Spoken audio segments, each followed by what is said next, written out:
जय हिंद दोस्तों। बिहार के तमाम शिक्षकों, शिक्षिकाएं, नियोजित शिक्षक, बीपीएससी शिक्षक, विशिष्ट शिक्षक, शिक्षा सेवक, तालीमी मरकज़, परिचारी, विशिष्ट परिचारी पैनल अभ्यर्थी, बिहार में जो संविदा कर्मी हैं, चाहे नगर निगम में हो, पटना नगर निगम हो, दरभंगा नगर निगम हो, भागलपुर नगर निगम हो, जितने भी नगर निगम में हैं संविदा कर्मी, डेली वेजेज, दैनिक मजदूर, केआरपी, एसआरपी इत्यादि एवं एएनएम बहनें, सभी भाई को आदाब सलाम। दोस्तों, आज मैं ख़ासकर तालीमी मरकज़, शिक्षा सेवक और बिहार में जो संविदा कर्मी है, हेल्थ विभाग में जो एएनएम बहनें हैं, उन सभी के लिए आज मैं विशेष बोलूँगा और सरकार के नज़दीक अपना मुतालबात रखूँगा, अपना प्रस्ताव रखूँगा। आप हमारे इस चैनल को ज़्यादा से ज़्यादा शेयर कीजिए और हमारी बातें अच्छी लगे तो ये सब्सक्राइब कीजिए, क्योंकि सोशल मीडिया राइन फैमिली चैनल है और कहा गया है कि जितना सर उतना असर। जितना ज़्यादा सब्सक्राइब कीजिएगा, जितना ज़्यादा शेयर कीजिएगा, गवर्नमेंट ऑफ बिहार का हो या गवर्नमेंट ऑफ इंडिया को हो, उसी पर ध्यान रहता है। इसलिए दोस्तों, यह चैनल आपका है और बराबर मैं आपका सवाल उठाता हूँ। इसलिए आपका भी कर्तव्य है कि आप इस चैनल को सब्सक्राइब जरूर कीजिए और शेयर ज़रूर कीजिए, अपने दोस्तों में शेयर कीजिए, ताकि आपका हक और अधिकार बात सरकार तक पहुँच जाए और आप लाभान्वित हो सकें। दोस्तों, मैं शुरू कर रहा हूँ कि 2008 में एएनएम की बहाली हुई थी हेल्थ डिपार्टमेंट में। सिवान से खबर आई है कि 2008 में एएनएम की बहाली हुई थी और 2015 में सभी को हटा दिया गया। मतलब कुल 68 बहाली हुई थी और 7.5 साल के बाद हटा दिया, जबकि सरकार के अनुशंसा अनुमति पत्रांक दिनांक के अंतर्गत बहाली हुआ। सभी को ससमय पेमेंट भी हुआ।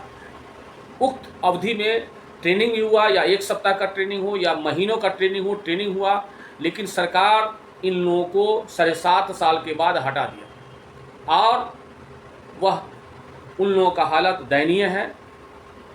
कुछ मामला कोर्ट में भी गया है।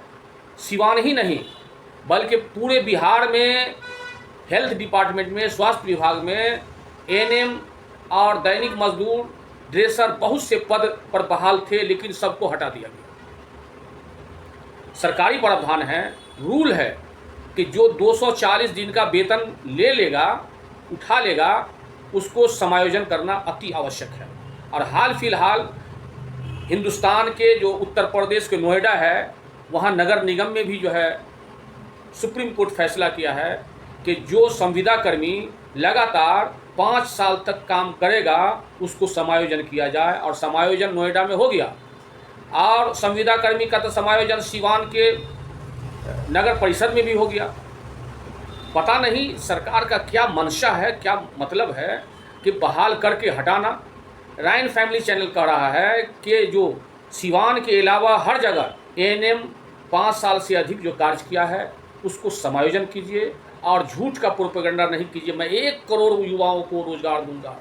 आप ही के राज्य में बहाली हुआ, 2008 में बहाली हुआ, 2015 में हटा दिया गया, उसको तो पहले समायोजन कीजिए।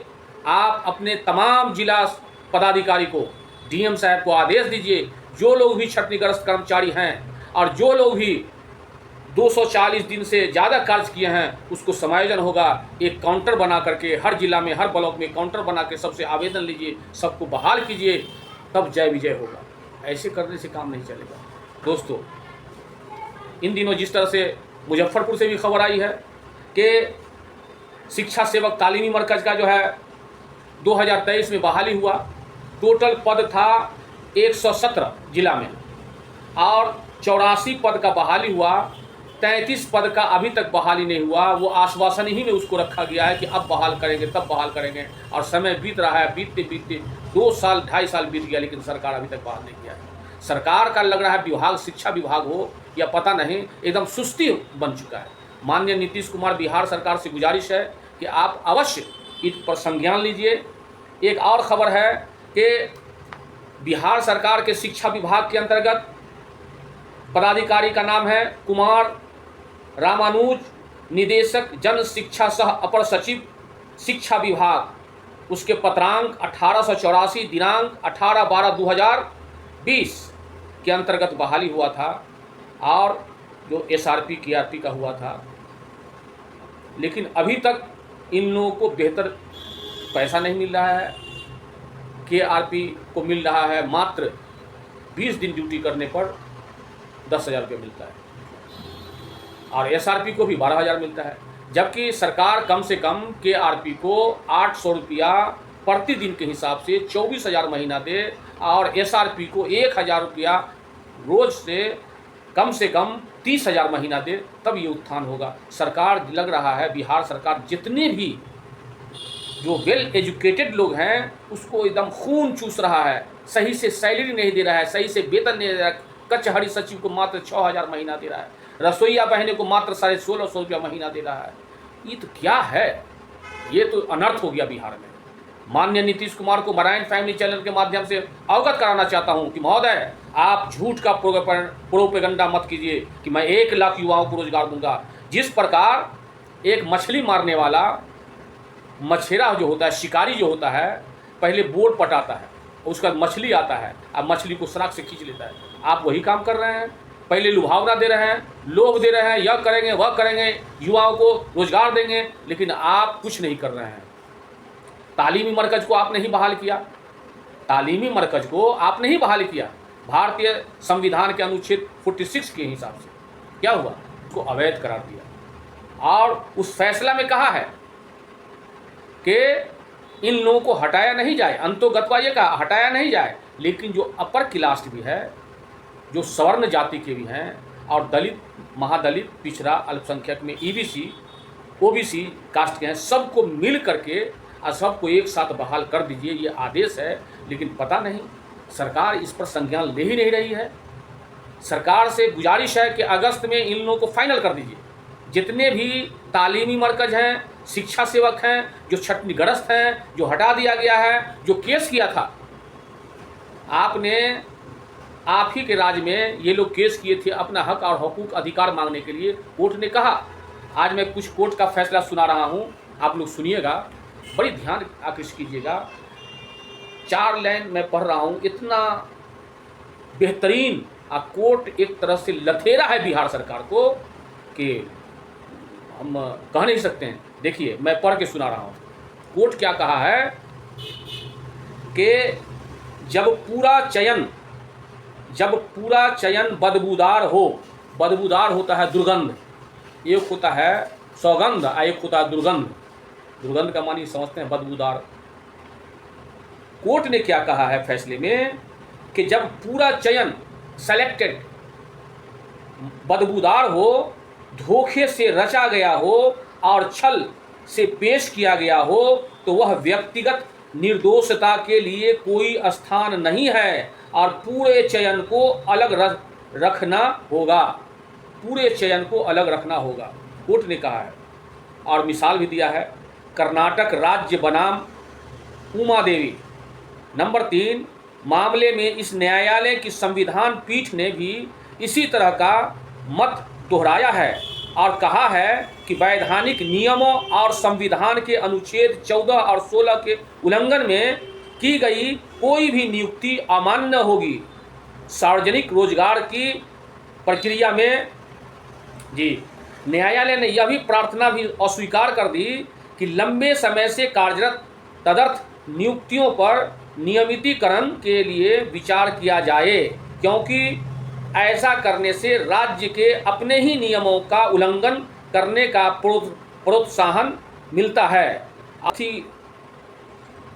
इससे प्रतिस्पर्धा के लिए प्रतिरक्षारत कई लोगों की कीमत पर कुछ लोगों की अनुचित लाभ मिलेगा।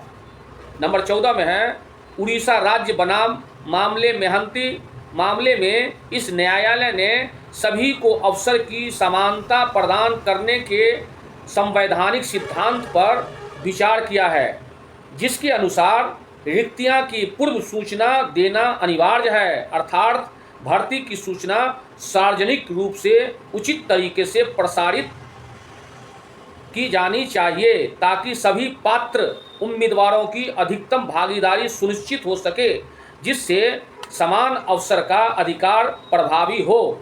न्यायालय ने निम्नलिखित निर्णय दिया है। एससीसी पृष्ठ संख्या 452 पैरा 36। पैरा 36 यह है कि एक स्थापित कानून प्रस्ताव के किसी भी व्यक्ति को सभी पात्र उम्मीदवार से आवेदन आमंत्रित किए बिना अस्थायी या तदर्थ आधार पर भी नियुक्ति नहीं की जा सकती। दोस्तों, आज मैं इतना पढ़ा हूँ, मैं फिर अगले वीडियो में पढ़ूँगा। अब है कि सरकार ने तालीमी मरकज़ का बहाली किया, शिक्षा सेवक का बहाली किया, कोई जा कर के अपने से बहाल नहीं हो गया है। सरकार इन लोगों के साथ शोषित करने का काम कर रहा है। तालीमी मरकज़, शिक्षा सेवक, इन्होंने हर ट्रेनिंग पास कर लिया है और काम सुचारू ढंग से कर रहा है, जबकि सरकारी प्रावधान है कि 240 दिन के बाद इसको अस्थायीकरण करना चाहिए। सरकारी प्रावधान है ग्रेच्युटी 10 वर्ष के बाद देना चाहिए, लेकिन सरकार कान में तेल डाल करके चल रहा है, कर रहा है। कभी कहता है 50 लाख युवाओं को रोजगार देंगे, कभी कहता है 1 करोड़ युवाओं को रोजगार देंगे, लेकिन सरकार रोजगार क्या देगा? सरकार ने विभाग को नरमस्तक बना दिया एकदम। मैं तो समझता हूँ माननीय नीतीश कुमार, आप अगर ईमानदार हैं, मैं कह रहा हूं माननीय नीतीश कुमार, अब आप गरीबों के मसीहा हैं। विभाग में एएनएम बहने उसको 7 साल 7.5 साल के बाद हटा दिए और उस पर सोच नहीं रहे हैं। कितना का एज एक्सपायर हो रहा है। परिचारी, विशिष्ट परिचारी आप ही पैनल बनाया था, आपके डीएम पैनल बनाया था, लेकिन अभी तक उन लोगों का परमानेंट नहीं हुआ है। कोर्ट से जजमेंट भी आ गया है। इसीलिए ये रायन फैमिली चैनल कह रहा है कि आपकी बड़ी कृपा होगी कि जो लोग छटनीग्रस्त कर्मचारी हैं, या एएनएम हो, या ड्रेसर हो, या दैनिक मजदूर हो, या संविदा कर्मी हो, या जो लोग भी शोषित हैं, पीड़ित हैं, दबे कुचले हैं और गवर्नमेंट ऑफ बिहार का पेमेंट 240 दिन से ज़्यादा से उठा चुका है, उसको कम से कम समायोजन कर दीजिए। आपका जय विजय रहेगा। आप फिर पुनः मुख्यमंत्री हो सकते हैं, क्योंकि बिहार का असल मैन पिलर, असल मैन मजबूत ये शोषित पीड़ित है। इन लोगों के आशीर्वाद से आप पुनः मुख्यमंत्री बन जाइएगा। लेकिन अगर ये लोग नहीं चाहेंगे तो आपका कल्याण नहीं होगा। दोस्तों, आप हमारी इस वीडियो को ज़्यादा से ज़्यादा शेयर कीजिए और ज़्यादा से ज़्यादा सब्सक्राइब कीजिए, क्योंकि यह चैनल बेखौफ होकर के आपका आवाज़ उठाता है और इंशाअल्लाह उठाता रहेगा। दोस्तों, अब मैं अपनी बातों को विराम देता हूँ। इजाज़त दीजिए। जय हिंद, जय भारत।